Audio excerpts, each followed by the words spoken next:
And this is why I love sim racing. It gives you the opportunity to, absolutely ram a 962 and just punt him off into oblivion. I'm so sorry.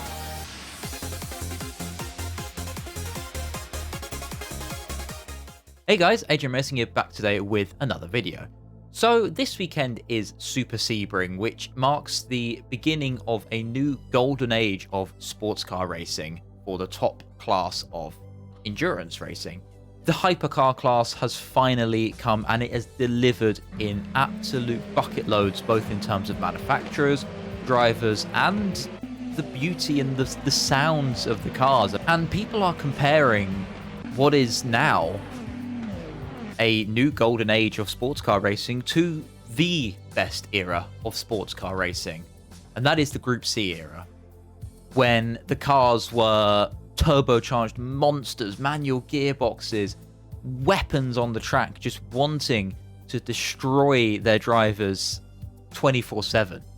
And these new modern cars are, in a way, not to the extent and the violentness of the Group C era, but they're not LMP1s, they're not planted, they're much more driver focused, they're animals to drive, they slide, they slip, they sound so good, and they look so good as well. And the lower price cost to run an LMDH/hypercar team means that so many more manufacturers are getting involved in sports car racing now in the top flight.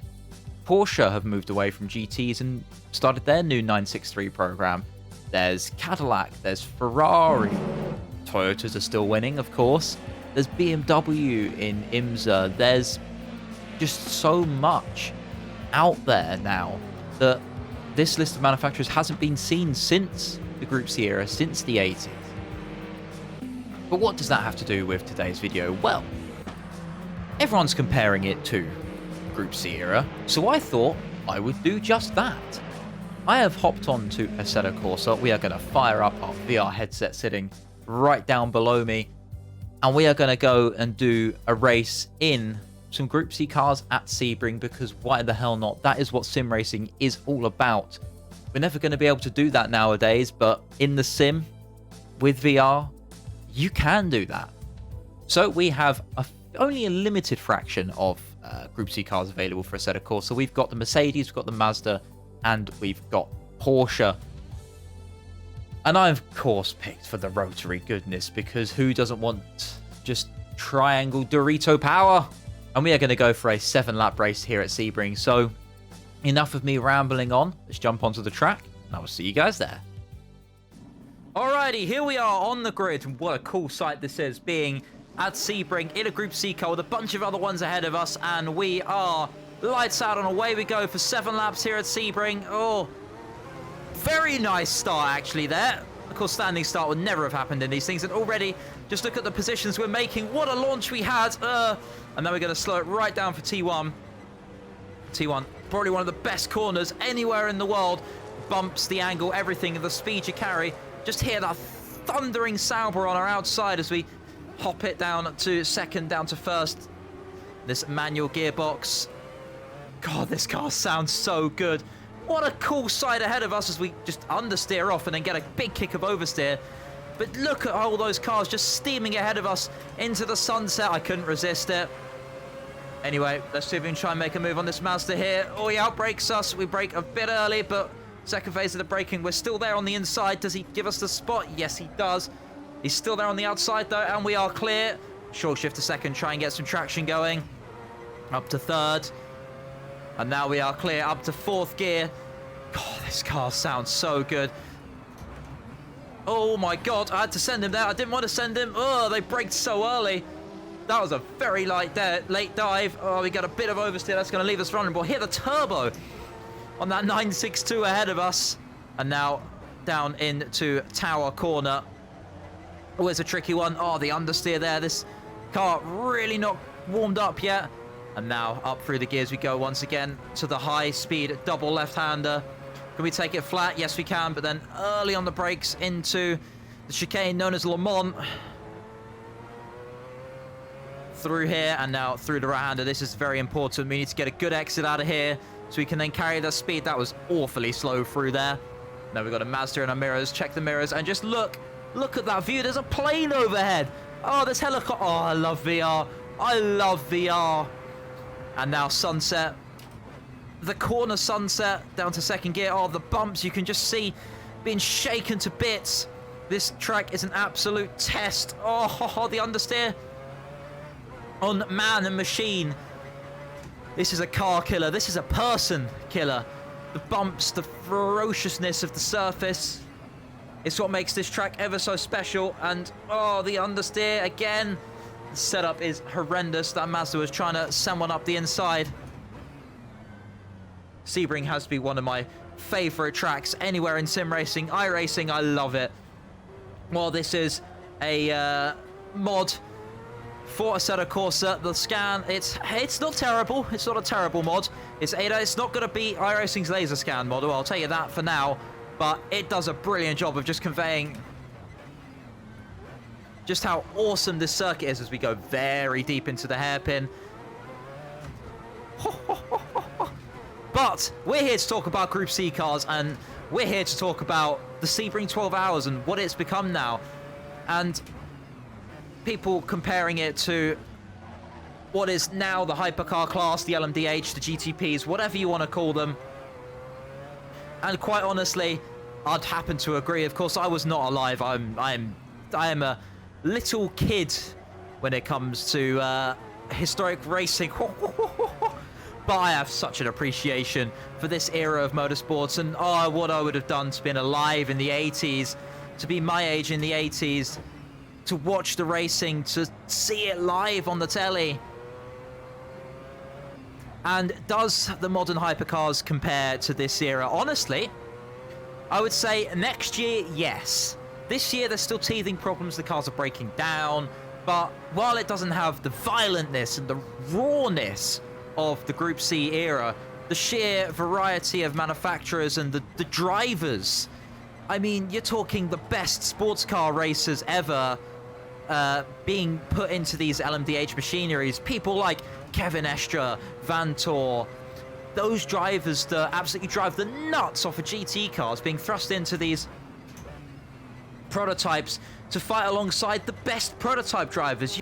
It's absolutely just magical, and I can't wait to see where the hypercar class goes, and hopefully one day to see them live. I would love to be at an endurance race at some point next year, but in terms of the manufacturers, it's going to be surpassing Group C very soon. Speaking of surpassing Group C, we've just passed the 962 who was stranded on the side of the road there. While I do think, though, the Group C cars, they're so much cooler. Nothing beats just this. And this is why I love sim racing. It gives you the opportunity to, absolutely ram a 962 and just punt him off into oblivion. I'm so sorry, Mr. Porsche. You could just see how much hard work goes into driving one of these things. It's manual. I've turned the force feedback right up in VR on this DD wheel. It's such an experience, just heel towing down the gears. Watching the sun set in the distance, the clouds in the sky, and already I am working a sweat. It is warm in here. The VR headset doesn't help, but you just have such an appreciation for what these drivers, these legends, did back in the day when... And I mean, this is the modern version of the track. I couldn't find an 80s version. That was... that was Vatanen, sorry. Oh, my pronunciations is terrible. For Sebring, as much as I would have loved to, but the modern layout is pretty amazing in its own way. Just edging the throttle out of there. This car is really not set up for this circuit. We just went with the baseline, but it is what it is. We've got lap 4 out of 7, so we've got 3 more laps to go. Let's see if we can try and... not understeer off and plow. I was going to say, try and catch up to that Sauber up ahead of us. You'll hear it before we even get close. The big thundering V8 goodness of that Sauber. And bit of effort braking here just to try and get through this little tight chicaney first sector. This is where I struggle. But up through the gears once again we go. The sun is definitely getting lower in the sky. The shadows are getting longer. 5th gear. Oh, hard on the brakes. Down to first, and no murder this lap. And there's that Sauber. Oh, that's a dirty V8 sound ahead of us. Absolutely dirty, but we are gapping the cars behind. Maybe we can think about a move. Here, he goes defensive. And we go to the outside. Is he still there? Is he still there? I can't see. Oh, we touch. He biffs us off. He's still there. Oh, we have to let go of the throttle. Is he going to try and make the move back into tower? Yes, he is. Right, he's going to go deep. Oh, but I was trying to go for the switch back there, but he makes the move very successfully. All of that fighting has allowed the Mazda behind us to catch back up again. Now we've got to try and maybe think about a move into Sunset if we can get a good exit out of Le Mans. Oh, the plow. Whew. Let's go wide, cut it back. Nice landing on throttle. Oh, he gets very slippery and out of shape there. And we are side by side. That is the Jochen Mass car. But he's just got the power. Just look at the V8, the torque. We're going to duck back into the slipstream. Into Sunset we go. It went too hot. That's going to leave the Mazda. Oh, maybe not. We got a very nice exit, and now we are ducking into the slipstream. Here we go. See how the car moves around. He's going to go defensive. We're going to have to go to the outside. Can we maybe make the move around the outside? But he's got the torque. Oh, no. We go way too hot. Tried taking too much into there.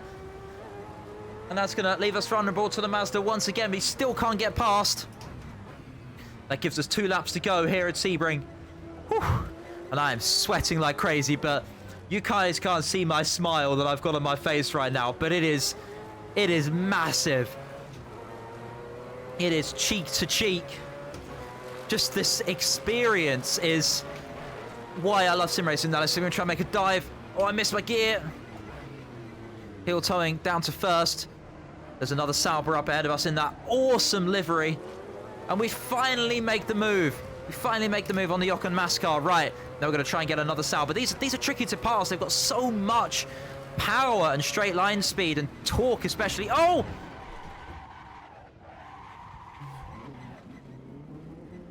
Well, we got past him. We got past him, and that's going to ruin our tyres is what that's going to do. Got to watch for the hot tyres now. Just give it a couple of corners just to settle back down again. Ignoring the murder, we got past him. Anyway, moving swiftly on. Let's see if we can try and get back past the original Sauber that we were fighting. We've got to get through this Mazda first, though. Just this experience is absolutely awesome. And props to Kunos and everyone in the modding community for AC for keeping AC alive like this. This is what sim racing is all about. Sorry to go off on a bit of a tangent here, but sim racing once again has become so serious with cheating and esports and everything, and people forget this is what the 90% of the sim racers do. Just do this for the experience, for the immersion, for the thought that I could be a Group C driver right now. I mean, I'm driving way too terribly and I would have been sacked years ago, but just the experience of doing this is absolutely unrivaled, and this is just so much fun. Come on, let's get past this Mazda, shall we? You can hear it, just the difference in the engine notes and between this, and please Mazda, please come back to Hypercar. Everyone's making an appearance. Everyone, even a Lamborghini and weird other brands. If anyone wants to come back, oh, that's the grass. Mazda, please turn up and please bring a rotary. Please bring a rotary to LMDH. You're working on it with the CX-30, with the new hybrid in your SUV, which is but if it allows Mazda to come back to the top flight of sports car racing, to repeat their 1991 Le Mans win, oh, I would actually cream my pants. Woo-hoo-hoo!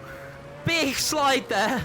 That came out of nowhere. I was sort of about to start talking, and then I just had to suddenly concentrate and catch a massive oversteer. God, I've really shot these tyres is what I've done. We have 1.5 more laps to go. We're going to be going on to the final lap when we cross the line in a minute.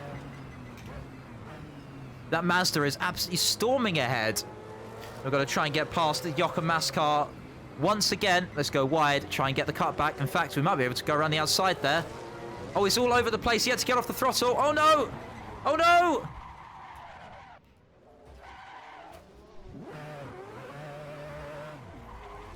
He got loose, which made us have to back off. Right at the end there, right at the end. Oh, these AI, man, these AI. Such a pain, but that gives us one free lap to try and make some time up on the guys ahead. Even with our completely shot and very hot tyres, which are not liking these bumps. Whew. Right, we have one more lap to either defend against these guys behind or catch that little pack ahead.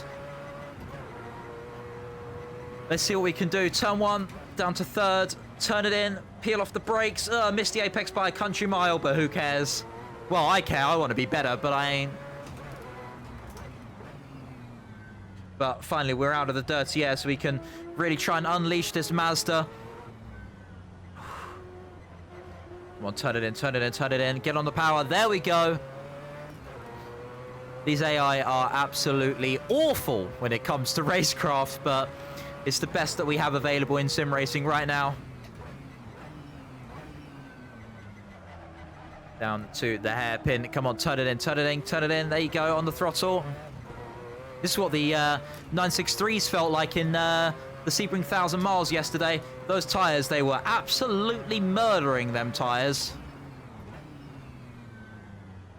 And the second into Gendebien, or however it's pronounced. I really should learn much more corner names in the future. Come on, just a few more corners to go. We are catching. Down to Tower, turn it in late. Get on the throttle early. Final lap is confirmed up above. Check the mirrors. We got no threat from behind.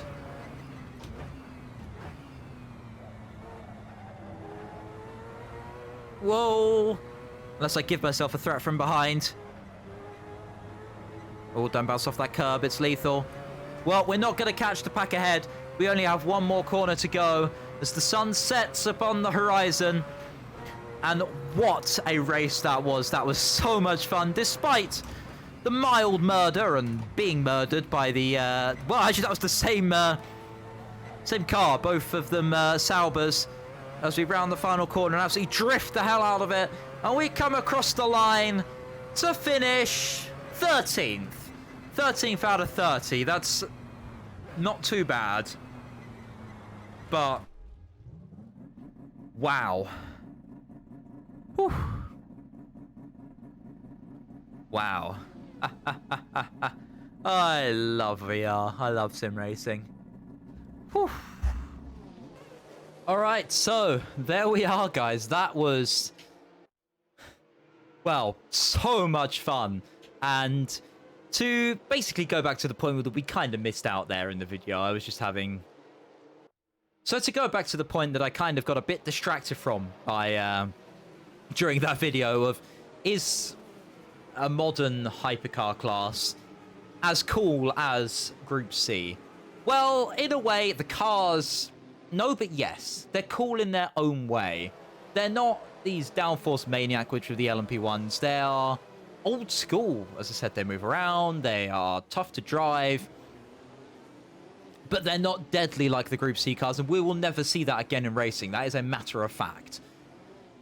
But just the sheer variety in the racing and the opportunities that having the lower budget and having the more manufacturers be inclined to race in hypercar is such an awesome thing to have that, yes, the modern hypercar class, you can compare to the Group C era. And I think in the years to come, as we have Franchini join, we have the other Italian little brand that I can't remember the name of. We have Lamborghini. We possibly have the likes of... we have Lamborghini. And in the years to come, as we have the likes of the Assetto Franchini coming, we have Lamborghini coming, we have so much of a special... we have an opportunity to make the best class there has been since the Group C era. And what with GTEs being replaced with GTDs or GT3s, I should say, means that the list of manufacturers going to be coming to World Endurance Championship Racing is going to be absolutely nuts. And I'm all for it, because if racing is to die in the next 20 or so years, then if this is our last big hurrah as racing fans, give it to me. Give me everything you've got. But that is that for today's video. Thank you very much for watching. If you have enjoyed, please leave a like, subscribe if you want to as well. My team, Colour Shock Racing Team, is going to be taking on the Sebring 12 Hours on iRacing on the 25th of March. I just had to double check the date then. Next Saturday, the 25th of March, 2023. So make sure to follow me on Twitch to see that live. But until then, have an awesome rest of your days, and I will see you guys in the next one. See you later, guys.